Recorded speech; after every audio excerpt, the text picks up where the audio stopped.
Hello, welcome to LMU Community TV News. I'm Ashley Hurley. Thank you for joining us. A Harriet man remains behind bars after the Claiborne County Sheriff's Office SWAT team negotiated him out of a hostage situation early Sunday morning.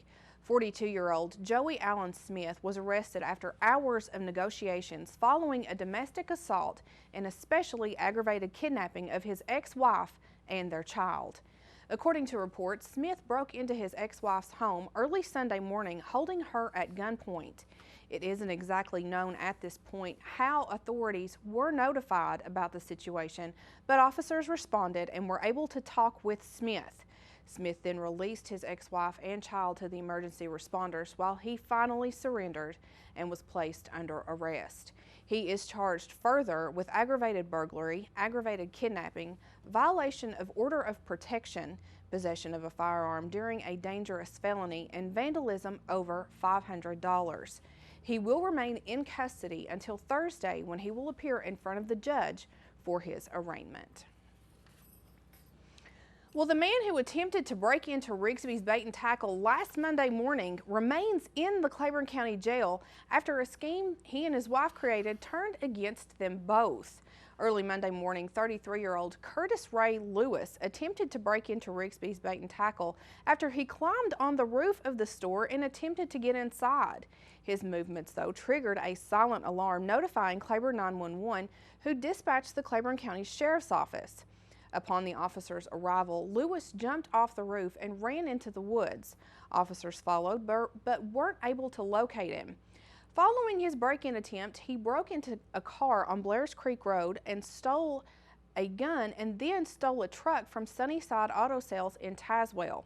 Lewis stole a newer model Ford F-350 flatbed that did not have a tag, but instead a Sunnyside Auto tag. His wife, though, called police in London, Kentucky to report the truck that her husband had stolen had been stolen from them. Kentucky authorities contacted Claiborne County Sheriff's Office with the information and devised a plan. The couple showed up at the Claiborne County Justice Center with information obtained from the truck, and when they got out of their vehicle, both were apprehended. Lewis is charged with vandalism over $10,000, burglary, and theft over $10,000. His wife, whose name is not being released, is being charged in Kentucky for filing a false police report. Lewis is expected to appear in court this Thursday for his arraignment. Officials say the black bear population continues to grow, and so is the chance of running into one, both figuratively and literally.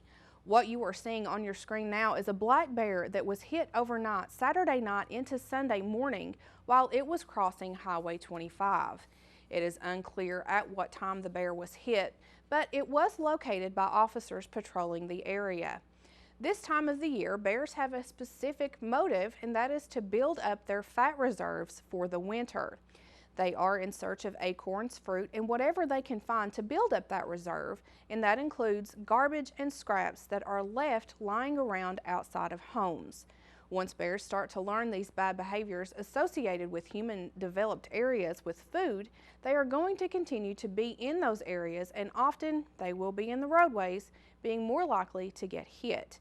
A few ways of deterring bears from neighborhoods is to keep lids on your trash cans and not throw food in yards. If you live near the woods, wildlife experts say the best thing to do is to take your garbage and even your bird feeders inside at night. Officials do hope that this will at least keep the problem from getting any worse, and also to keep an eye on roadways while traveling at night and even during the day.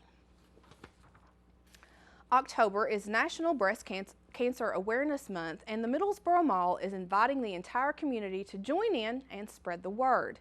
Last Thursday, the mall kicked off its annual Paint the Mall Pink campaign that offered educational sessions and information about breast exams and their importance. For women who do not have insurance coverage for mammograms, or for those who have high insurance deductibles, Middlesboro ARH is offering a special rate of $50 for a mammogram screening throughout the month of October, and that cost will include the radiologist report. On Tuesday, October 6th, there will be a special tree lighting ceremony and balloon release outside of the mall in honor of breast cancer survivors in the community. Registration will take place at 5:30. And for more information on Paint the Mall Pink and other events for the month of October, you can call 606-248-0397. Well, LMU alumni, get ready for some new events for your homecoming this week. To find out what all is coming up, stay right here with us after this commercial break.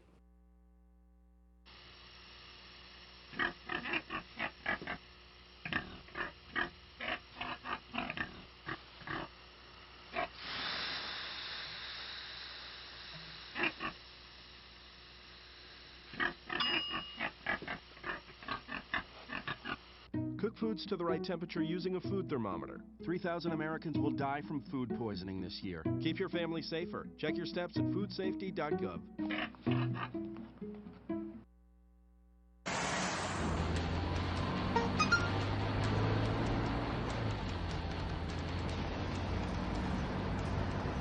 The average text takes your eyes off the road for nearly 5 seconds.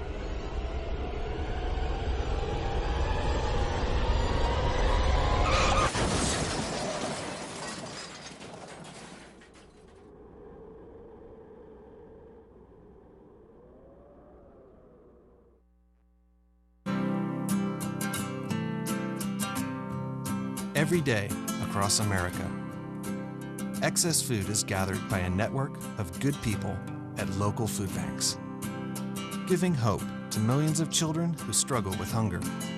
They've earned their wings, and you can too. Together, we can solve child hunger. Support Feeding America and your local food bank at feedingamerica.org.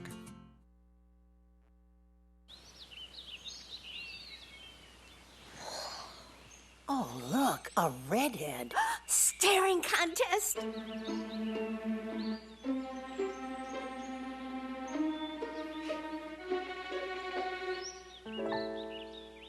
You still got it. I know. Come alive with the forest. The dad was cute. You were looking right at us. Visit discovertheforest.org to find a forest near you.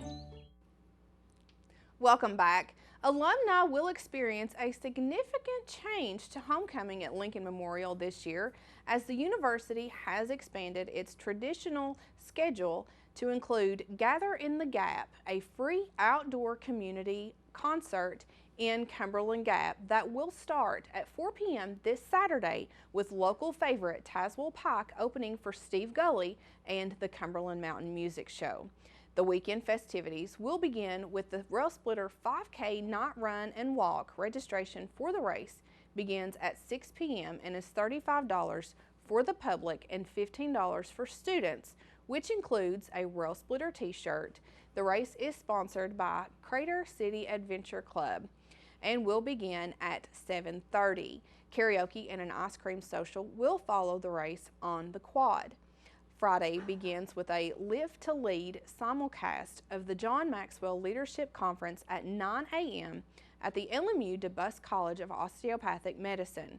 At 2 p.m., the university will dedicate 4 classrooms in the Hamilton Math and Science Building to honor Professors Kermit Bailey, Herman Matthews, and Lois Lutz, who will be honored, as well as LMU DCOM founding dean Ray Stowers, who have all helped shape generations of rail splitters.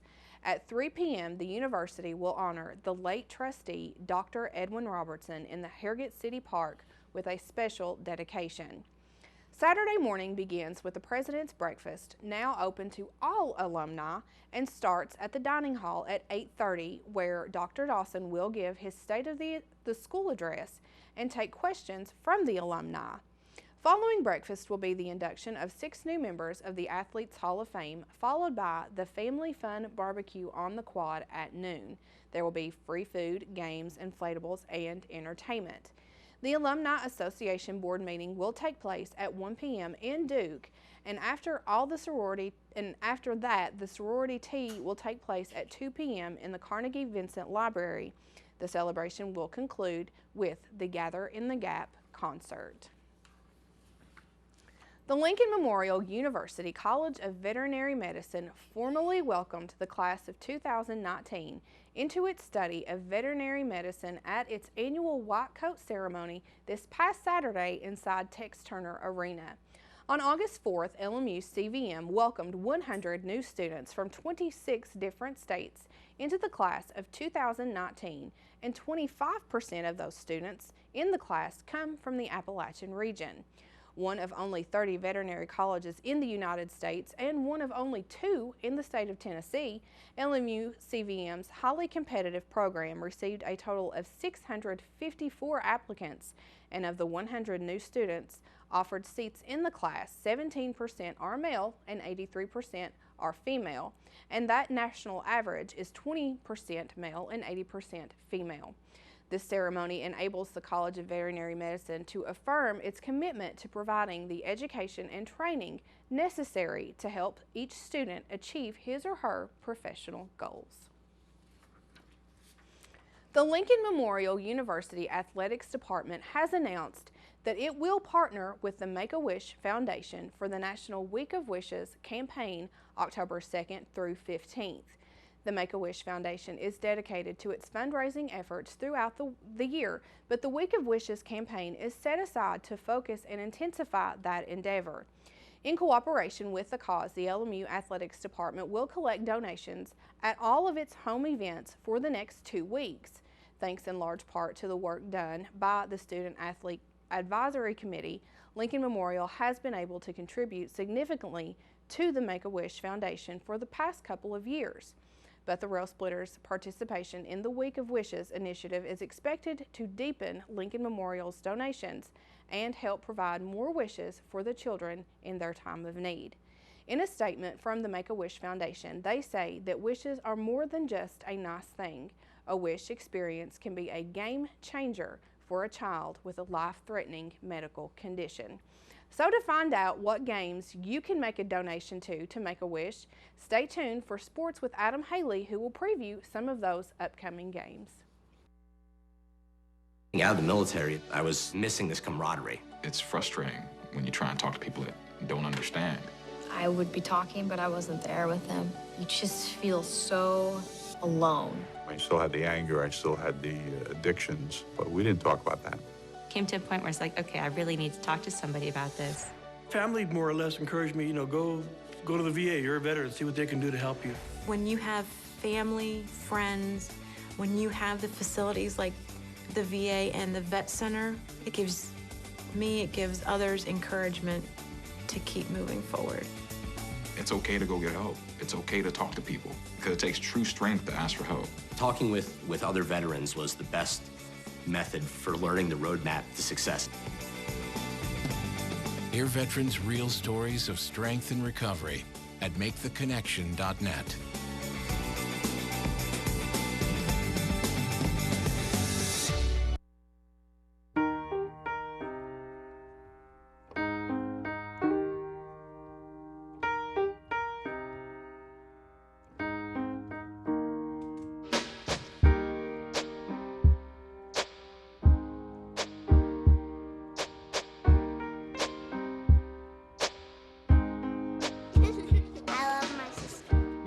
Doesn't see race. Love is love.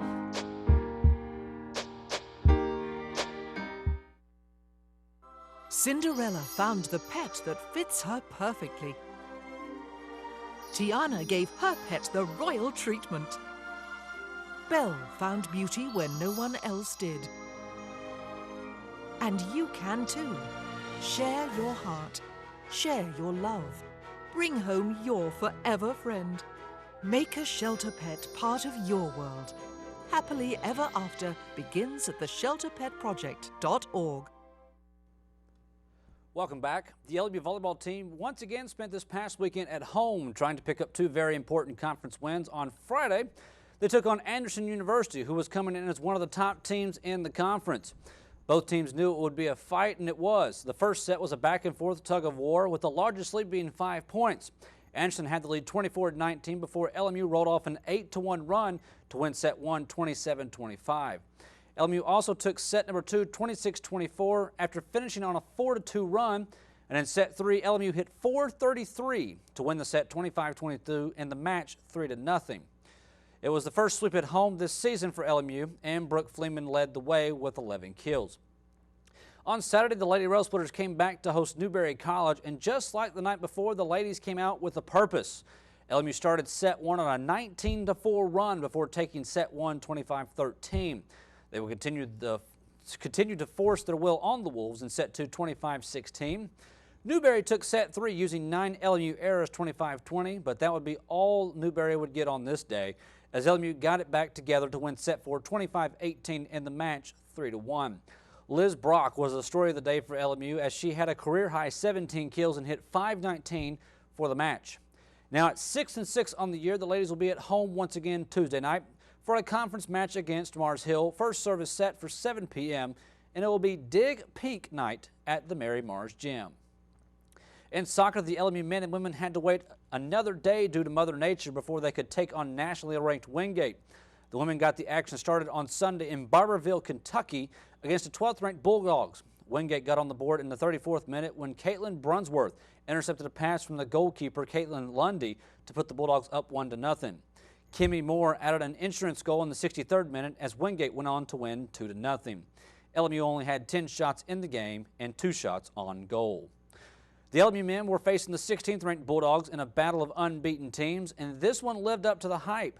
LMU's Nick Spillman got the Rail Splitters on the board quickly in the 3rd minute off a George Byrne assist that would be all the scoring for the first half. Unfortunately for Splitter Nation, the Bulldogs owned the second half. Wingate's Sean Gadsby scored in the 47th minute off a quick Charlie Michelle pass, and again in the 78th minute on a direct kick to lift Wingate to the 2-1 win.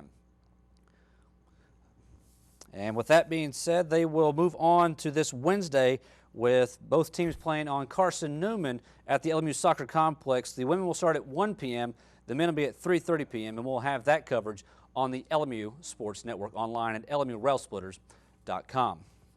Now let's take a look at the high school football scoreboard from this past Friday. Claiborne made the long trip to Johnson County but couldn't put together any offense as the Longhorns pulled away 42-7. Cumberland Gap's losing streak grew to 14 games as the Panthers lost to Sullivan North 41-6. Hancock County won an emotional game over Concord Christian 46-8. With the win, the Indians now have 4 wins on the season, which is the most wins in a season in Hancock County history, and it also snapped their 22 Regent game losing streak. Campbell County's winning streak was snapped as well when they fell to 3rd-ranked Farragut 31-0. Tanner Thomas had 20 carries for 109 yards and 3 touchdowns for the Admirals in the win. Angelico is now 3-3 on the year after losing to Midway 53-6. It was the first time the Bulldogs had allowed more than 25 points in a game this season. In Kentucky, the Bell County Bobcats keep rolling as they defeated Casey County 47-12.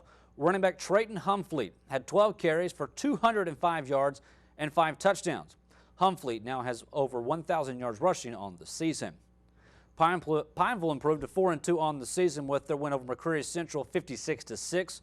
The Mountain Lions scored all of one of their possessions in this game. And a correction on the news last week, we told you that Middlesboro would be facing Lexington Christian. Both teams actually had the week off before their battle this week, so we're sorry for any confusion that might have brought. We'll preview that game as well as the other games coming up this weekend on our weekend edition of LMU Community TV Sports. The Sprint Cup Series was at Dover International Speedway on Sunday for the AAA 400 and the last race of the Challenger round. Matt Kenseth was awarded the pole due to qualifying being rained out, and he would lead 26 laps before finishing 7th on the day. Kevin Harvick knew the only way to advance to the next round was for him to win, and he did that in dominating fashion, leading 355 of the 400 laps en route to his 3rd win of the season. Kyle Busch took 2nd, followed by Dale Earnhardt Jr., Jamie McMurray, and Aric Almirola. Dale Jr. and Jamie McMurray were tied for 12th place in the points after the race, and Jr. advanced to the next round due to him finishing ahead of McMurray in this particular race. Clint Boyer, Paul Menard, and Jimmy Johnson, who had a mechanical problem earlier on in the race, were also eliminated, with the chase field now set at 12 drivers. The Sprint Cup will now move to Charlotte, North Carolina for the only night race in the chase on Saturday night.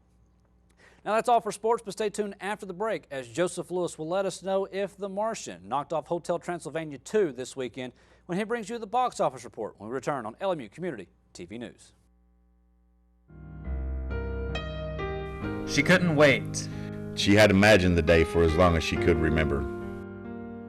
The anticipation had been building. The shopping, the dress, the jewelry. Celebrating with her friends would be the sign that they had finally made it. Only she didn't make it.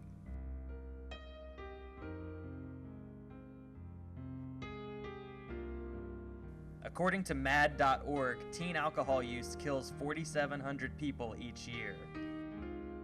That's more than all illegal drugs combined. Car crashes are the leading cause of death for teens, and about a quarter of those crashes involve an underage drinker. Don't add to these statistics. Take a stand against underage drinking. The future is in your hands.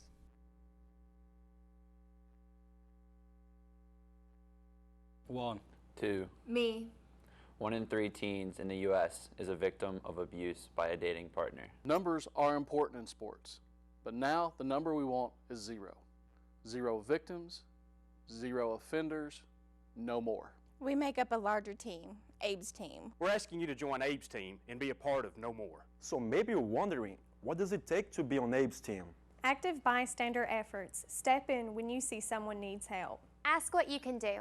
Believe victims. Extend your support. Act better everywhere and expect your friends to do so too. Always be enthusiastic, especially in obtaining consent. Avoid belligerent egos who coerce, bully, or threaten. Alcohol brings error, and I will not leave a friend behind. Join Abe's team and say no more. Let's be #AbeHealthy. Lincoln once said, "When I do good, I feel good. When I do bad, I feel bad." And that is my religion. In the spirit of Lincoln, let us support one another to do good.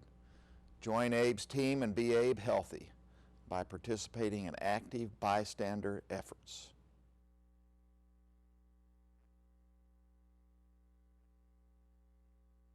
Hello, I'm Joseph Lewis, bringing you all the latest information in the world of movies. Tops at the box office this weekend were led by Ridley Scott's latest sci-fi saga, The Martian, starting its run with $55 million, very nearly the same amount totaled by Gravity's opening on the same weekend 2 years ago. The film's critical buzz, star-studded supporting cast, and early reputation as a 3D event film undoubtedly accounted for its success, along with the undeniable drawing power of leading man Matt Damon. Expect a review right here in the coming weeks.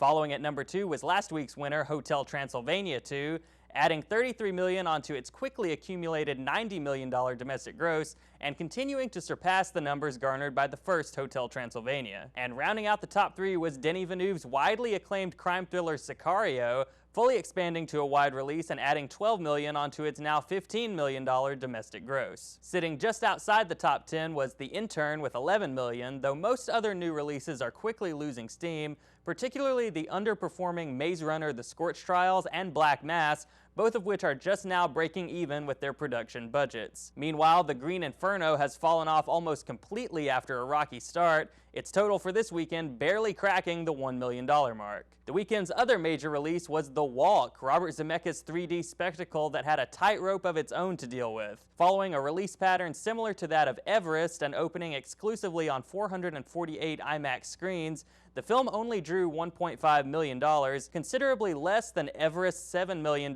debut figure, despite generally positive word of mouth and considerably less tragic subject matter. In review this week is The Intern, the latest film from writer-director Nancy Meyers, previously responsible for Something's Gotta Give and It's Complicated. Robert De Niro stars as a widower in search of something to occupy his time, who winds up snagging an internship via a community outreach program at an upstart fashion company headed by Anne Hathaway. After the two meet, a bond slowly forms as De Niro's good nature and gentle wisdom wind up being precisely the antidote for Hathaway's troubled marriage and work-related stressors. Although not a major work by any means, The Intern ranks as Meyers' best film in over a decade, thanks to a smart script that nimbly avoids its potential cliches. Though the film's marketing and Meyers' previous movies would seem to set up The Intern as a romantic comedy, the film itself is more of a light character study, one that deals deals with relationships in a way that's thoughtful and avoids the genre's fluffier tendencies. Even in 2015, it's refreshing to see a film about the connection between an older man and a younger woman that never once goes the predictable route. There's an extended sequence toward the end in which the two characters wind up in a hotel room together, and even though any audience member could ordinarily guess where things are headed, the film seems aware of that and even toys with the viewer a bit before opting for a subtler, more honest conclusion to their interaction. Though it's strictly platonic, De Niro and Hathaway have excellent chemistry, and it's exciting to see one of young Hollywood's biggest stars going toe-to-toe with one of the industry's true titans. The Intern is often funny, most of the humor based in character rather than set pieces built around jokes, though in the few instances where the film does go broad, it somehow works just by virtue of the characters acknowledging how absurd their sitcom-y situations are. Midway through the film, De Niro is forced to lead an impromptu bit of breaking and entering, and the frantic, tongue-planted, firmly in-cheek way in which the scene progresses is infectious. An office fling between De Niro and Rene Russo's masseuse also makes for a fun subplot, though Russo is such a strong actress that one wishes she had been given more to work with. As is often the case in Meyer's work, there are plenty of well-observed insights about aging, loss, and modern romance, but even so, The Intern feels a bit like a departure. Though her previous films could certainly be charming and enjoyable thanks to the natural talents of her actors, The Intern is less formulaic and more serious-minded as a story, and winds up being all the better for it. That's all for today in the world of movies. I'm Joseph Lewis. She couldn't wait. She had imagined the day for as long as she could remember.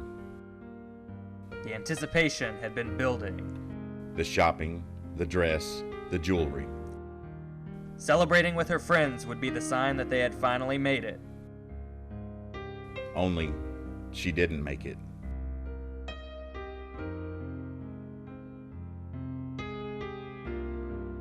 According to MAD.org, teen alcohol use kills 4,700 people each year. That's more than all illegal drugs combined.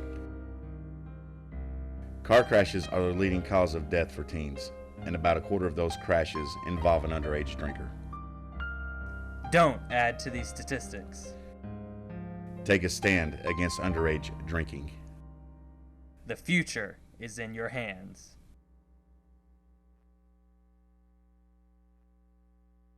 One. Two. Me. 1 in 3 teens in the U.S. is a victim of abuse by a dating partner. Numbers are important in sports, but now the number we want is 0. 0 victims, 0 offenders, no more. We make up a larger team, Abe's team. We're asking you to join Abe's team and be a part of No More. So maybe you're wondering, what does it take to be on Abe's team? Active bystander efforts. Step in when you see someone needs help. Ask what you can do. Believe victims. Extend your support. Act better everywhere and expect your friends to do so too. Always be enthusiastic, especially in obtaining consent.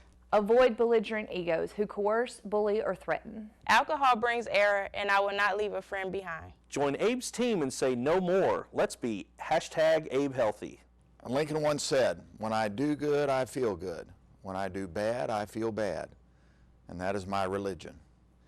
In the spirit of Lincoln, let us support one another to do good. Join Abe's team and be Abe healthy by participating in active bystander efforts.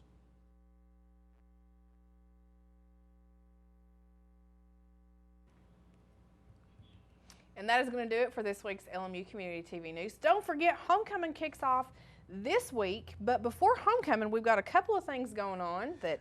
The Tuesday night, LMU volleyball team will be at home taking on Mars Hill. It's Dig Pink night, so wear your pink when you come out and support the Rail Splitters. And then on Wednesday afternoon at the LMU Soccer Complex, the men's and women's soccer team will be back in conference action, taking on Carson Newman University. The women will start at 1, the men will be at 3:30. The Tuesday night volleyball game starts at 7 o'clock. And don't forget, you can make your donation to the Make-A-Wish Foundation when you come to both of those home games. Absolutely. So, excellent cause, both nights. So thank you for joining us. I'm Adam Haley. For everyone behind the scenes, I'm Ashley Hurley. We'll see you this weekend.